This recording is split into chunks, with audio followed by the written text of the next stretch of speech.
Think about it being such a huge part of their economy. I mean, get attention in the ranks. I want to get your word here. Morally But I know what you're saying. Yeah. Right here is interesting for a lot of reasons. One is that this is Meade's headquarters, and it was the home of Lydia Leister, and that sign down there is the only thing that has her name on it for picture taking later. But one of the things you heard about was this 150 cannon firing for 2 hours. Well, they, for some reason, aimed high, and they were supposed to be hitting the people on the other side of this ridge who were prepared to stop them. But they aimed high, and a lot of shells came over here. And one of them, or two of them, hit here, and they say it cut a man in half inside this building. And that happened during the third day. And at that point, they closed this as a headquarters and moved it someplace else. But so it illustrates how ineffective the Southern barrage was, because they were supposed to be decimating the people they were going to charge, and they overshot them, and it all landed down in here. And that's one of the things that that's one. There are other things in this area, but we want to get in there and see that house if we can. And we may come closer to it later, but there's nothing to see in there, because I think they built a platform. They gave the speeches that day. Then they took the platform down and buried people where the platform was. So nobody will ever answer where did they give the address. My sister Marcy Ellen's daughter, in the last 2 weeks, has communicated with me, and she's checked this out with the library here. And this guy's name for that house was James or Jameson, and he had died a couple of years in 1858, so he was dead before the battle, and he had an alcohol problem, and for some reason a woman couldn't own property, but because he was gone and she was head of a family, they let her own this house. So what would that make her, that list in relation to you? Well, I think probably her husband and Nathaniel might have been cousins or something, because they're Leisters. Right. But that guy was not in this tree. Okay. See, there's 10 generations. This is the amazing thing. It goes from 1750 to the present. And I'm one of those generations. And I've known 5 of the 10 generations personally. Whoa. I knew my father and my grandfather above me, and I know my children and my grandchildren below me, so that's 5 generations out of 10. It's kind of amazing, isn't it? You can see it tapers off on both sides. And we're going to go a little bit further up the hill, and then we're going to come back down. But my guess is that Chamberlain was personally, maybe another 50 yards up there. And when he was dancing around dodging the bullets, he must have been up in that area.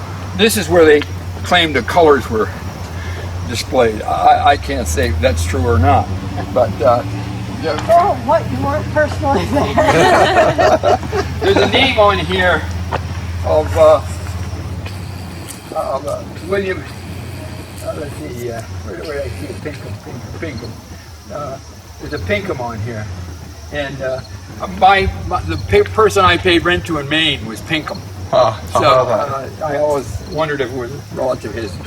Okay, now I'm going to move up because there's a little story that I picked up of the land. If you remember from the book, when they sensed that there were going to be people attacking from this side, they needed more troops, so he refused the line, which they explained was every man takes a step away from the next guy, and they open up spaces, and the guys who come out of the spaces come over here and fill that land. And so that's how they managed to get enough troops for that. They only had about 300 to start with. 104 were prisoners who decided to fight with them, and so they lost about a third, about 100, I think, was the day. But I want to come up here. I was at a town hall in some obscure place one November night, and this guy Coffin was talking, and he spent a lot of time investigating this stuff, and he said that at one point 50 years after the battle, when Chamberlain was governor of the state of Maine, Oates, who commanded the troops who attacked us, was the governor of the state of Alabama. And the governor of Alabama wanted to have a monument put somewhere here to show how far his boys got. And he said, and so began the second battle of Little Round Top. The U.S. Army controls whatever happens on this ground. The ultimate source is the U.S. Army.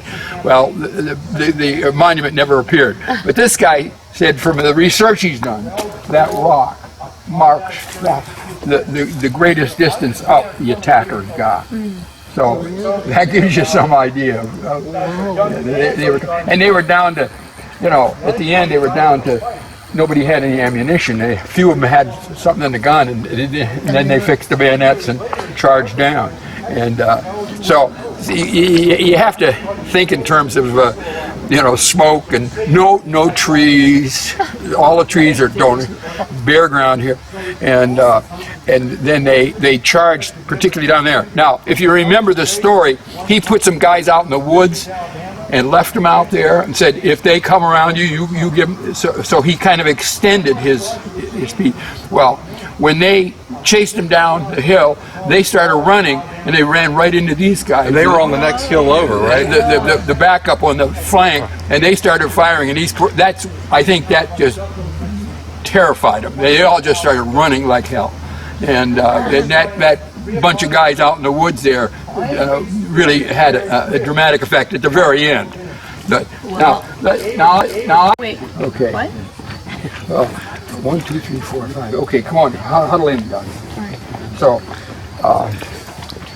So that is Devil's Home down there. And the Confederates came over that field and took possession of that with a fight. They got a hold of it.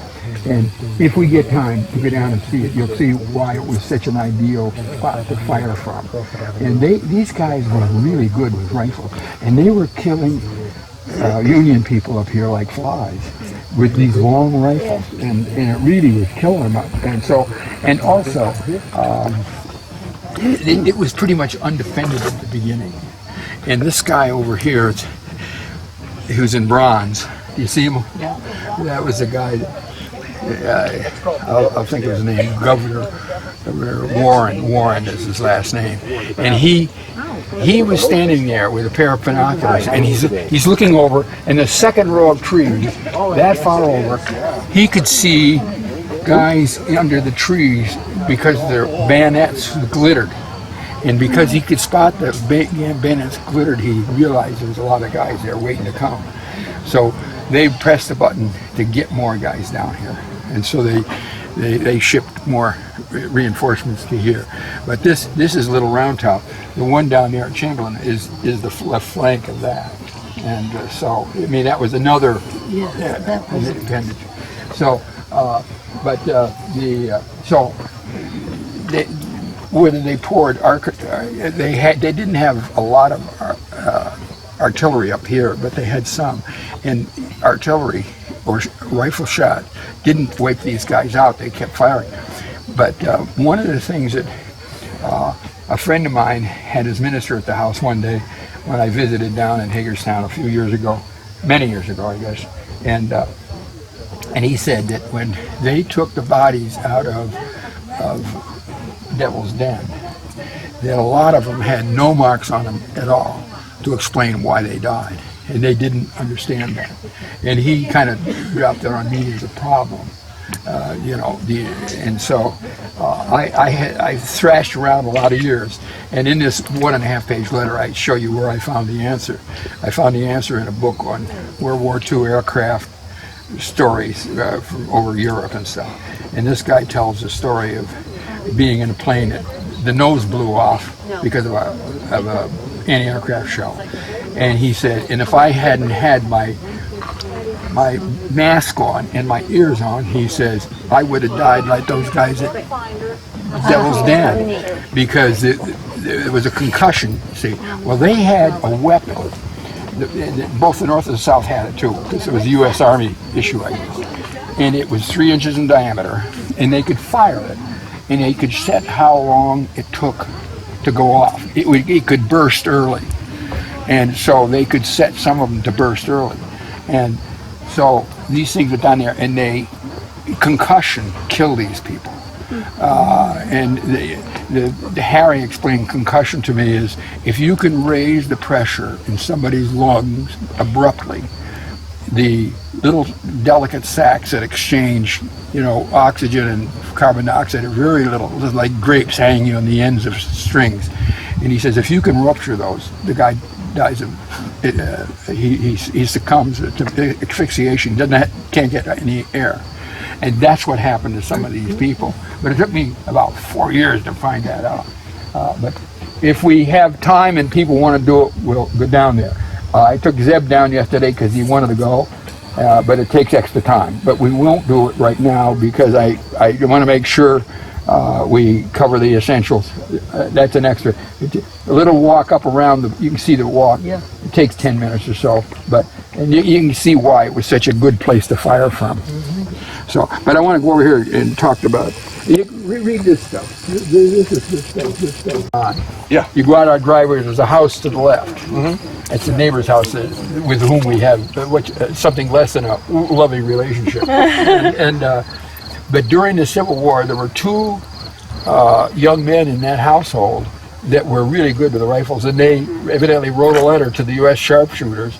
And one day, a guy came to Bethel looking to see if they were really real.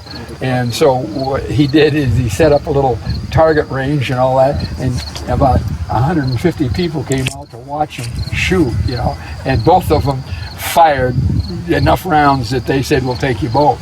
And they signed him up, and I don't know how long it took him to actually leave, but from the time he left, he shot this target, he was at the peach orchard, got wounded, and was captured. 6 weeks. And he was held in a prison in the South until he was damn near dead. And then they always tried to exchange him while they were still alive. See, so they gave him back to the North while he was still alive, and they nursed him back, and they sent him home, and he recuperated, and he got back in the service, and he finished the war. So right on our meadow. How about that? It's hard to believe. No kidding. Oh, yeah. So he lived right there. Yeah. They lived right there. Yeah. Amazing. Did both of them make it through? Say again? Did both of them make it through? I have no idea what happened to the other guy. Okay. I just don't know. There's a lady in Bethel who's written a story about a little book, and I have that book, and it may be the answer may be in that. If I see it, we know her. I see her at the post office, and she's a pretty good one to put a book together. I've kept thinking of I ought to put some of my nefarious stories together. Well, you've gotten them. Yeah. Oh, yeah. Well, we could probably all get our stuff together and make a I've book. been talking about doing it. I said, well, what do I do about it? And I asked me, she said, I'll show you how to. Yeah, you should, though. You should. That Lieutenant Brown, then the 100-mile march up here under brutal conditions, the guys are just wanting water to drink, and they're told don't stop to fill canteens. They march all day long, and they hope they get to fill them at night, I guess. But anyway, it was a battle constantly to get the canteens filled, and he was always sticking up for his guys. Like a guy would be guarding a well so people couldn't fill a canteen, and he'd take his men's canteens and go over there, and because he was an officer, he'd fill them. He'd get away with it. And he did this all the way up. He was known for looking out for the guys for water. Well, at one point, they're south of Gettysburg, and they're coming, and they're stopped by the traffic. Just can't move. And they're on a bridge that's about 10 feet long and about 2 feet above the water, and there's clear water running under the bridge. And so he said, the guys who are on the bridge can jump down and fill the canteens, but you can't, you got to take some other people's canteens, And so, and the word was don't fill canteens. Well, this probably standard was the guy who rode up and said, who's in charge here? And he says, I am, sir. He says, you're not fit to be an officer. Give me your sword. And he had to give him the sword. And so he went into camp just before the battle with no sword. Well, these guys used their swords, like they'd put their hat on the sword and say, follow me, guys, and they could see that. It was used pretty practically, not just as a sword. So anyhow, what he does is he gets back to camp, and one of the guys he bunks with says, I know where you can get a hatchet. And so either he had it or he got it out of a supply wagon. I heard another guy gave it to him, but so he had a hatchet. So on the day that they broke up Pickett's charge, he's carrying a hatchet. And so the hatchets, he follow me, man. And he's got the hatchet up, and so they followed him, and they did their thing that day. Well, when he got into the flank of Pickett's charge, there was a guy there that was, and he held as an officer, and he had the hatchet, and the officer gave up, and he says, I want your sword, and he took the sword off and he gave it to him, so he got another sword the next day, making up Pickett's charge. And so then, now 40 years later, when they built this monument, the guys who paid for the monument, or probably the soldiers that are here, wanted to have him holding a hatchet. But the U.S. Army wouldn't let him do it because that would cast aspersions on the officer who took his sword away. So they said, no, you can't have the sword, the hatchet. But come over here.